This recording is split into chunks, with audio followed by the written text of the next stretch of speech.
the first revision since 1997 when it comes to military cooperation between Japan and the U.S. Mr. Jimbo, what do you think is the current revision mean for Japan's military role in the world?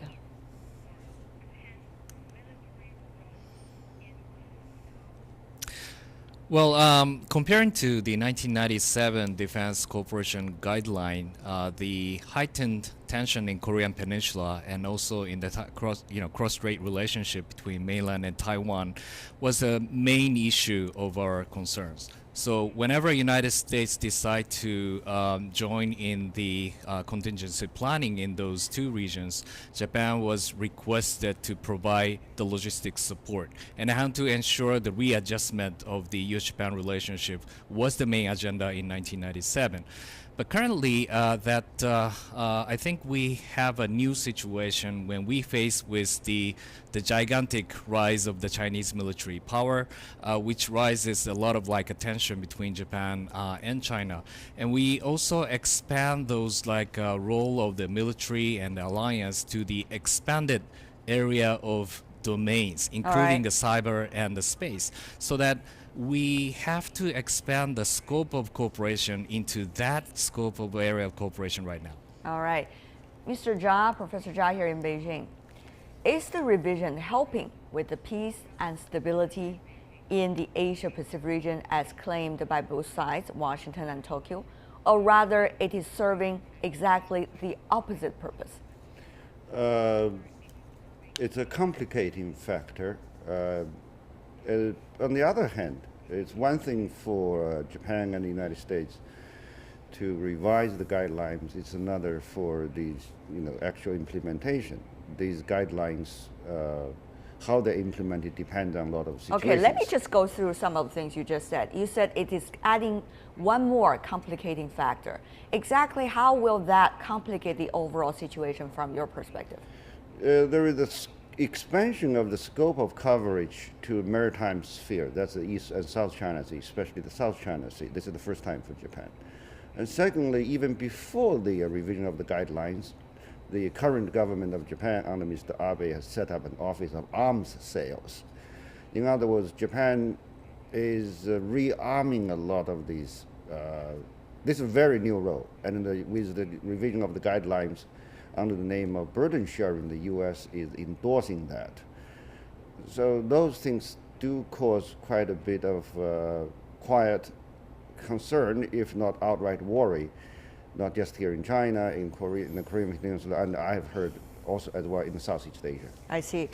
Mr. Walsh, in the Massachusetts Institute of Technology, let me ask you this. At this moment, we still do not know the details of how this guideline will be implemented because both sides still need to work on it. But will there be opportunity that this guideline be, quote, misused by one side or the other, particularly from the Japan side? This has been a big concern from Japan's Asian neighbor, considering what Japan did 70 years ago, in fact, during the Second World War. Sure. I think this is a small step that's part of a larger picture. At some point, it does sort of make sense operationally for Japan and the U.S. They are treaty allies to coordinate on cyber and space and some of this other stuff, right? That makes sense at a certain level. But you're right to say that this is part of a broader change. It means, and what's happening with the constitutional reinterpretation in Japan is looking to play a larger role in the region and a larger role outside of the region. And I think that will make some countries fearful and concerned. It also comes at a time of a rising China, where China is making claims in the South China Sea and elsewhere. I think people should be a little nervous about it, but I don't expect dramatic changes overnight. And the positive thing here, people will disagree whether it's good for Japan to be more active or less active, but a positive thing is reassurance. If Japan knows that the United States supports it, hopefully that will mean it will not engage in independent behaviors that are provocative, that the U.S. can be a calming influence in these disputes. All right. However, Professor Jia here in Beijing, we noticed the word that Mr. Walsh used. It's not going to make an overnight change, but we all know when things, even though gradually changing, it could change for the better or it could change for the worse. Right. That's how what war started, in fact.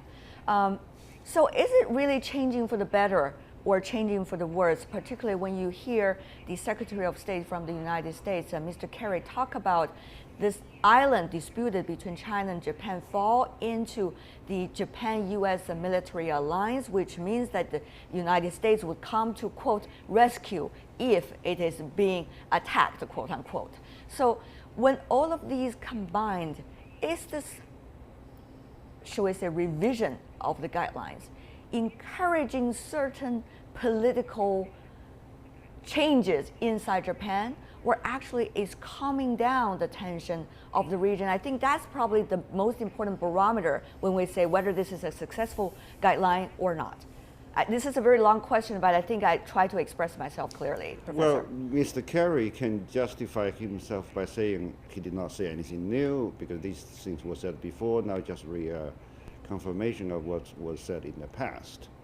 But I do believe there is a sufficient wisdom both in Tokyo and in Washington of not, let's say, to encourage Japan to actually occupy the disputed islands between China and Japan, point one. Point two is that in spite of all this enthusiasm on the part of governments in Tokyo and Washington to revise the guidelines, to encourage Japan to conduct what's called burden sharing, there's one very interesting development. Mm-hmm. That is the governments of Australia and India, both open to international bidding, for invited Japanese companies to go and bid for constructing submarines, including nuclear submarines. Mm-hmm. But Japanese companies actually turned them down by saying they don't want to be branded as merchants of death. And so what I'm trying to say is that there are sensible minds around. Well, there are sensible minds around, but what is likely to be this policy in terms of the longer vision for the Japanese public? Let me go back to you, Mr. Jimbo. Some specific things about this guideline. One is, of course, Japan project its power overseas beyond its national border. And secondly, it could even, in a way, shoot down missiles believed to be, quote, heading to the United States, while at the same time, of course, increases roles in peacekeeping and also natural disaster relief. But the question really is, Mr. Jimbo, you know this better than I do, will certain political forces in your country make use of all of these possibilities and lead your country somewhere else?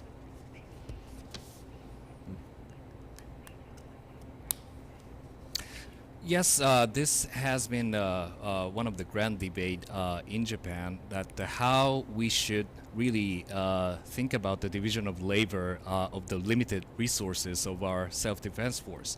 Some says that we should engage in a more global engagement, more participation in the peacekeeping operations, peace missions, and global, disaster relief and humanitarian assistance.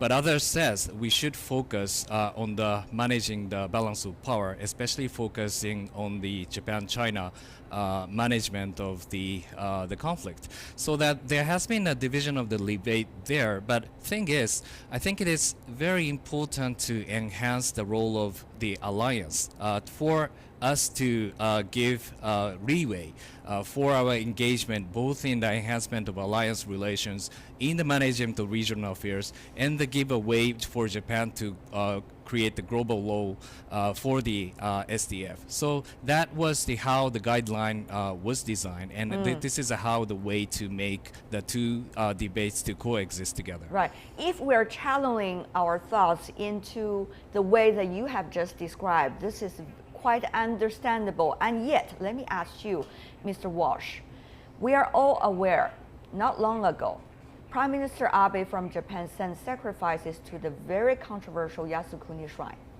just around the time when he was meeting with the Chinese President, Mr. Xi Jinping. And also, over the past year, Japanese Ministry of Education was trying to revise some parts of the textbook concerning the island's identities and also Japan's war crimes. This has widely publicized in the international media, including in New York Times, for example, and Washington Post as well. And also, we have also seen the Japan government trying to let the UN Human Rights Report to revise some of the contents related to Japan's past crimes of making Asian women to be sex slaves during the Second World War. So all of this is another list that make Asians, particular neighbors of Japan, worried. At this moment, Mr. Walsh, given we have information coming from all different sides, is Washington making the smart decision? Well, I would divide this into parts. First of all, the whole thing about apologies and the history here, I agree it's a problem. It is a problem.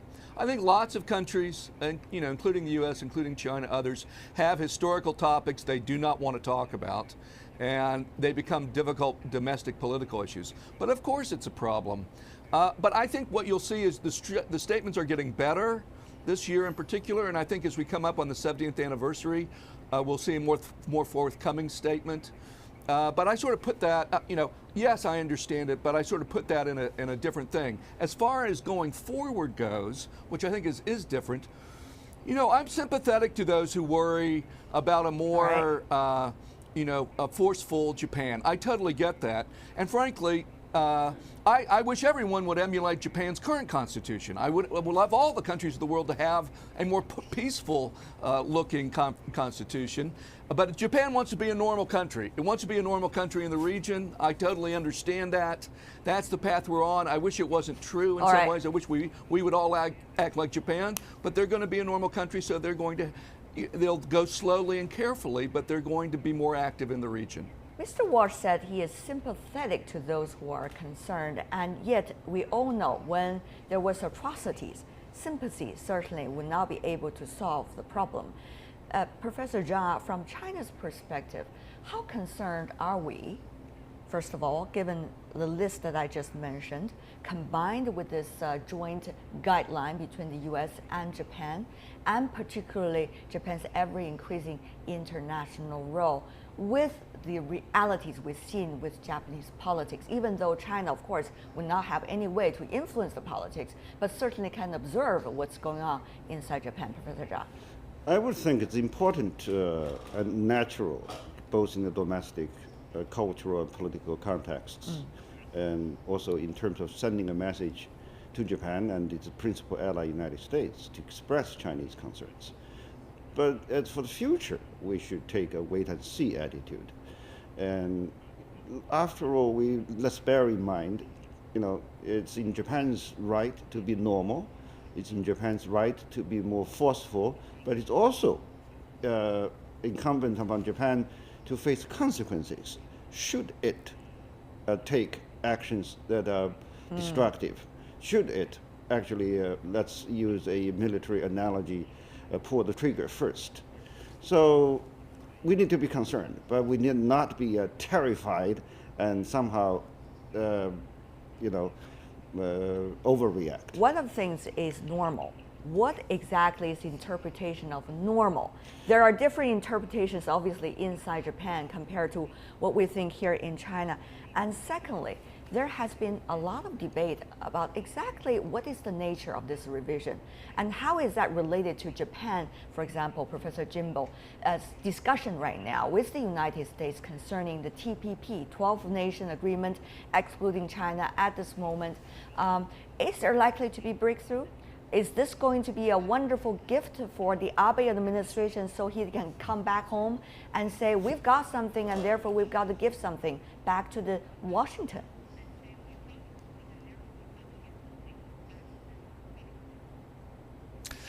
Well, I guess that the what is happening right now is adjusting the alliance to adapt into the new security circumstances.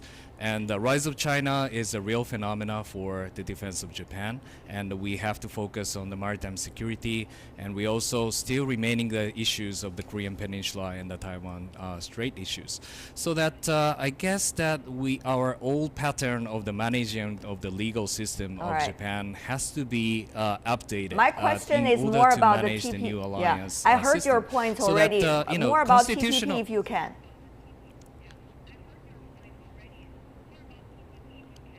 All right. The TPP is another the trade and investment mechanism, which really adjusts to have a high quality regional trade mechanism in this region, and it has been triggered much by the Chinese initiatives in the Asia Infrastructure Investment Bank initiatives, where Japan and United States are not in part of it. So that I think it has been a great push for Japan and the United States that the TPP should be our very important benchmark. All right. Who should lead the economic order in Asia Pacific region. Very So interesting. that I think it has been a sound kind of competition has been going on between them. All right, it's interesting that you put it that way because the sequence is a little bit wrong. If I could put it back a little bit, Professor Jia, correct me if I'm wrong. I think the idea of TPP was raised much earlier, and AIIB was only raised over the past year or so. So I'm not sure whether the sequence that Professor Jimbo just mentioned is exactly correct. But let me ask you this. If United States and Japan would be able to overcome some of the most difficult parts, including agriculture sector, in their negotiations, what does it mean to China? And is China willing to know more about exactly what is the content of the TPP?